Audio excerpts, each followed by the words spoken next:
Today,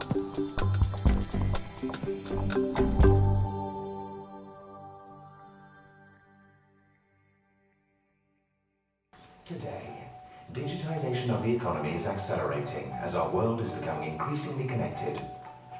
2 out of 3 people possess a smartphone. 2.5 billion use social networks. There are more than 25 billion connected objects. The total amount of data captured and stored is doubling every 15 months. The convergence of computing power, global mobility and the Internet of Things have led us into the era of data, the new black gold. The management of data has become just as important as the quality of the product itself. Traditional structures evolved towards data-driven organizations. To be successful in this new era, businesses need to accelerate their digital transformation. Successful digital business models address 4 main challenges, whatever the activity, whatever the size and geography. Customer experience, build digital customer intimacy and empowerment. Business reinvention, create the digital extension of your core business. Operational excellence, leverage digital to work easier and faster, stronger. Trust and compliance, become the trusted digital reference of your own business. Our objective at Atos is simple, to empower our clients on their digital journey as their trusted digital partner. How? We offer scale. We have global presence. We have the right partners. We master key technologies. Our people are at the heart of your transformation. They have strong digital skills. They have expertise. We have insights.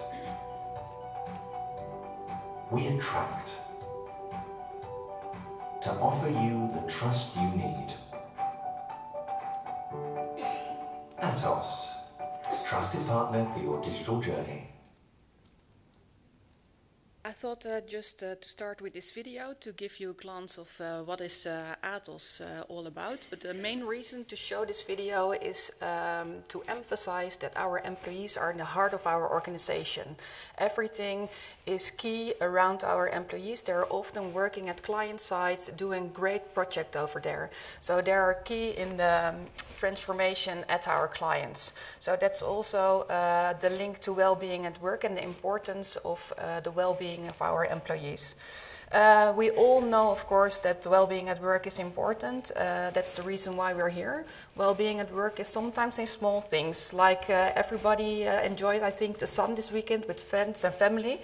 And we all experience that well-being in small things, the sunshine, drinking a wine, having good food. Often well-being is not such tangible as cost or revenue, and that's also makes it more difficult to grab it. If we look into, within Atos, we always look into 2020. We set our HR objectives also for 2020. And this slide shows you the social trends towards 2020. You can see that there will be a more independent workforce in that time. For example, 40% of the U.S. workforce will be having their own company. And also the digital experience, of course, the key of Atos. So that's also a part why it is in there. But I think that you all know the influence of social media and all the new technical applications we have available on our smartphones. 75% of the millennials also say that this will make them more efficient at work. So that's also that's a key thing in 2020. Learning and development is also a key focus for this target group in 2020 because everybody wants to develop and we know all we have to work for a long time. I just spoke before the session about this topic that some people at 45 think, okay, this is my career, but we see that in 2020 and beyond that it's where careers were in the past more vertical, so you made always the logical steps to go up But now you see that it's more going where your passion is, and sometimes you go more to the left, more to the right, and then you do something you feel great about. Diversity, inclusion is also something that's important for millennials. They find it important that organizations find diversity important. Diversity is about gender, disabilities, etc. So that's really also key thing to choose for an organization. People engagement is also something, the sense of purpose, where what I just talked about is also something millennials find important. This is the landscape of 2020, where we think we have to see with the decisions we take today, if you look into HR and well-being, that are important. If we look into the HR strategy of 2020 for our Atos, we have 5 pillars. The first one is our digital employee value proposition makes us attract the right talent. And if the talent is on board, we want to stay there. We want to remain then on board to offer them attractive experience. And as you saw in the video, we are located in 72 countries. So, and we have 100,000 employees. And what you see in our company, it's really easy to go from one country to another country, or go from a division to another division, or if you think you want to go to another expertise, it's also possible to retrain. That's also what you see in the grow pillar. That's the development part. And as I just said, we can offer them an attractive career path. Well-being at work is the 5th pillar. It's about one Atos culture. And with that, it's vital to attract and retain the right employees. But what are the right employees? How do we know which employee is fitting our company? Not for us, but also for the employee. It's always both sides. So it's not only good for the organization, it's also good for the employee. So it has to be a good mix. And because we don't want to squeeze them in an Atos suit where they don't feel comfortable and go to work and think, oh yeah, another day at work. So for that, I created a model, and it's called One Atos DNA to connect our digital heartbeats. The idea of what you see here is a DNA string, and the idea is that every element of the DNA string reflects a certain element.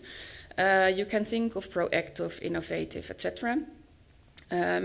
And for each element, we also defined behavior. So what kind of behavior reflects to this element? For example, what is proactive and what kind of behavior belongs to that element? The reason why we define that this way, because it's easy to measure it, or to find out where is an employee now and what's possible to grow to. If we place this in a model, you can see on the horizontal x, you see the elements, and on the left you see the fit of an employee to the BTN is our GBU, so that's why they're BTN. The BTN employee 2020. So and the idea now, you think, okay, you say you don't want to squeeze every employee in an Atos suit, so everybody has to have these elements. So that's not possible, you think. So there the heartbeats come in. For example, this is a sales heartbeat. It's just what you can see is that for the certain role, for example here the sales role, for the first element, you need higher skills than for the second element. Than for the second element. But the idea is that when people join Atos, the baseline is to fulfill the DNA string. So, and the idea is that employees will fit the lower and the upper line, so there's some flexibility to go in there. And then if somebody comes for a job role internally or externally, then we can look into the heartbeat. Do they confirm to the heartbeat? Or is reskilling possible? There are great tools where you can see, okay, somebody is at this level, but it's possible to training to the right level. Then you can see that is possible. I've placed in some other heartbeats from other divisions. The idea of this heartbeat is that if you put all the heartbeats together, the field will be colored, and it will be shown that ATIS is one company and that we are all emphasizing that we are complementary to each other. So that's the idea of the whole heartbeats. At this moment, we are working with HR to define the elements, the behavior, the certain heartbeats, so we can translate this to the recruitment internally and externally. We are now also working internally on, it's called I move, internally first, to make sure that we also have the room for employees to go for new jobs and new challenges. And if this is ready, then we'll also implement it in our recruitment text and our job vacancies, etc. Okay, I just defined the scope of the landscape in 2020, what we're going to do, as what our objectives are as ATOS, and I explained how we are going to find and know what the right employees are for ATOS and how we can retrain them if possible, and to keep them and to attract them. I've defined 4 success factors for well-being at work. The first one is focus, governance, program, and with tangible actions and measurement, and share the results. I will go through them one by one. The first one is focus. As earlier said, that well-being at work is a lot of factors. Some are more tangible than others. What we experience, Wellbeing at Work is a top program with ATOS internationally, and what you see is that there are in the countries and in the divisions and on global level, and you see that there are a lot of initiatives, a lot of programs, projects, etc. To understand for our employees what is going on and what is well-being at work, we have, and also externally to our analyst, we communicated our 4 pillars. It's engagement, it's about communicating and also deploying initiatives or everything around well-being at work, but you can also think about social collaboration with social collaboration tools, smart campus, so that's all about workplaces. And also in this pillar, it's important the diversity. This is the first time we have communicated externally an objective that we want to have more than 40% of women in our company. So that's a great challenge. And also it's an objective globally, so it's a great challenge to implement that in all countries. Reward and recognition is something that it's, first of all, it's listening to our employees via the Great Place to Work survey we conduct every year. But it's also about accolades. I will tell you something about that. We share success stories, and it's also guidance to management how to reward and recognize managers, how they can recognize their employees. Development, I already said something about that. That's important that people develop and learn. And care is the last one. It's a new pillar from this year. It's all about the care for our employees. We want to go forward with our organization, and we want to transform. But we have to take care in that way, the route to go there, we have to take care of our employees. And we do that via individual development plans. So we have our employee dialogues with, so we know what their individual needs are, and we can align our program with that.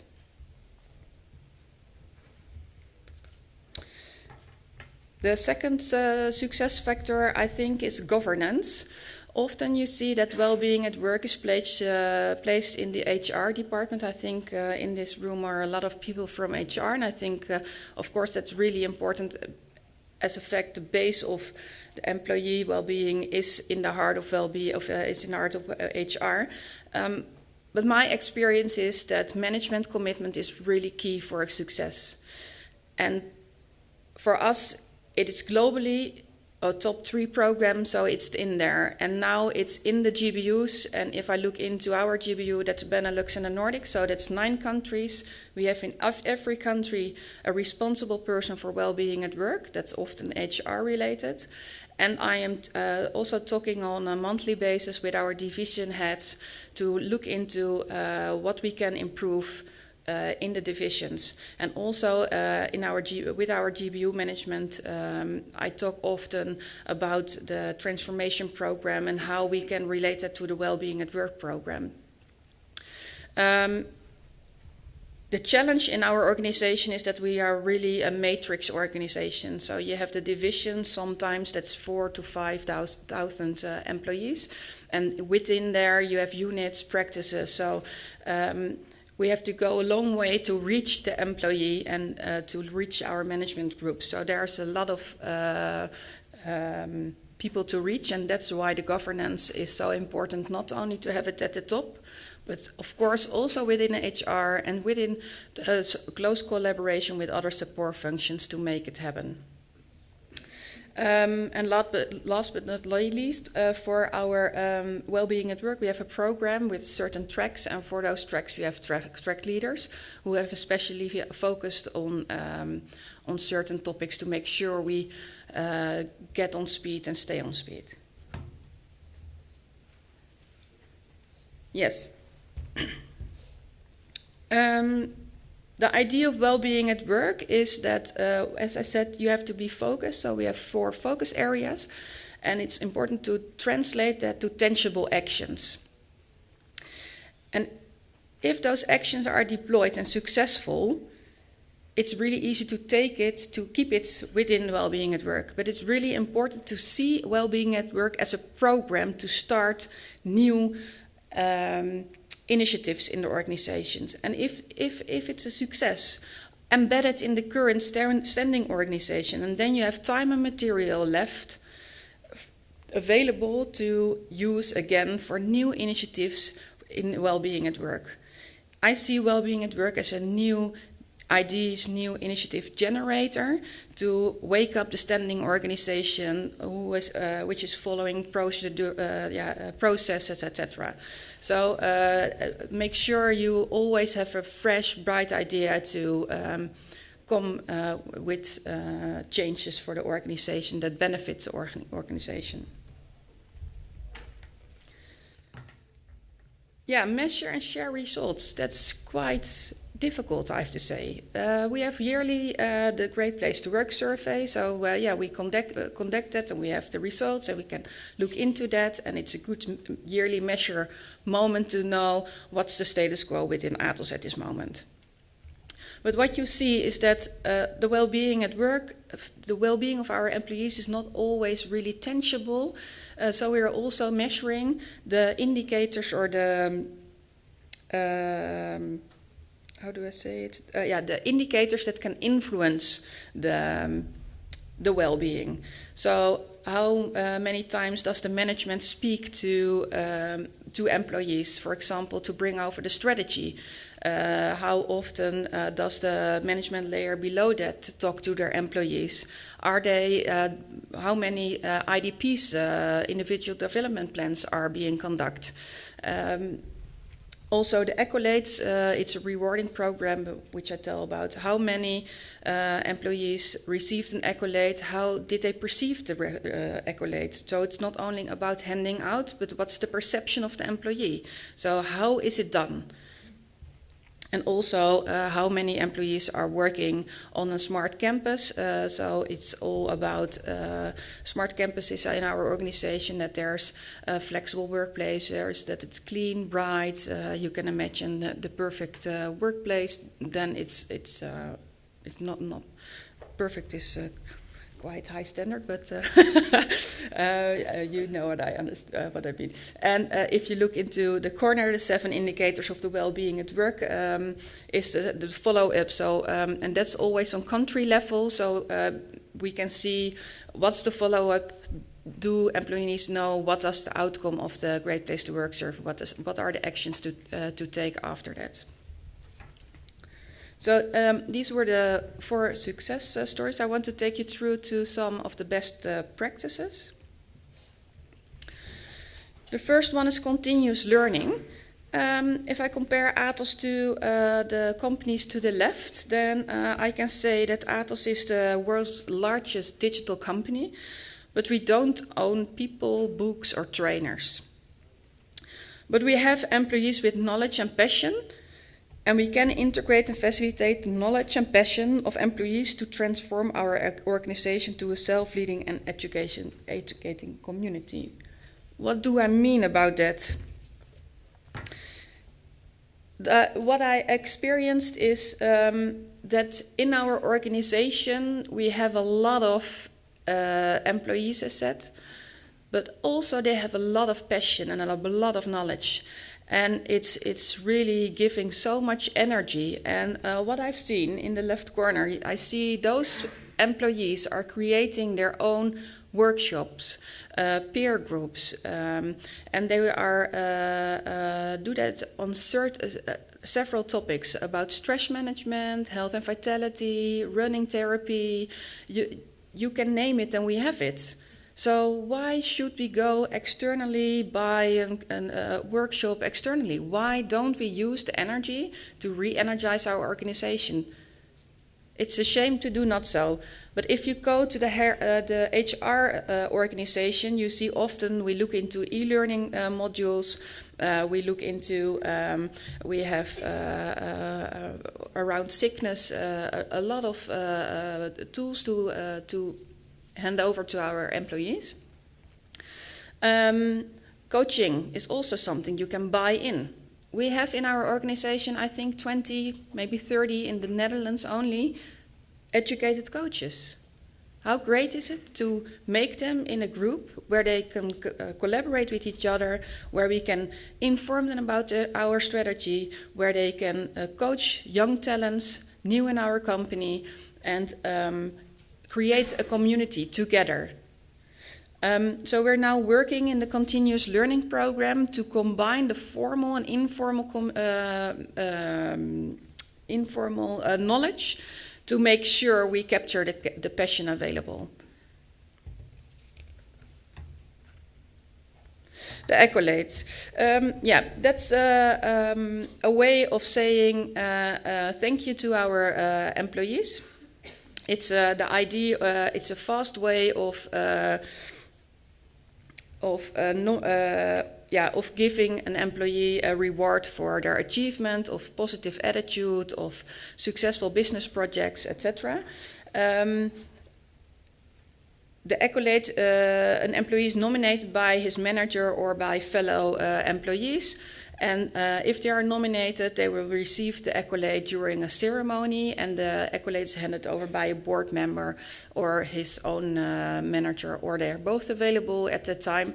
It's really a nice moment where all employees who receive an accolade come together, and after the ceremony, they can go to a web shop and pick a gift from the web shop. So it's also to that related. And it's good to mention, you see here the figure, how many accolades are rewarded. That's globally. It's the objective to reach, to hand out 15% of accolades to all employees in each country.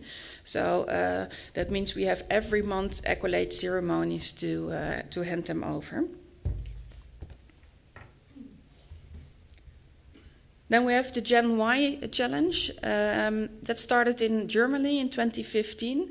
The challenge is about giving young employees the possibility to be seen by the management, to come up with creative ideas, and the idea is to have challenges, internal challenges and external challenges. So it's both.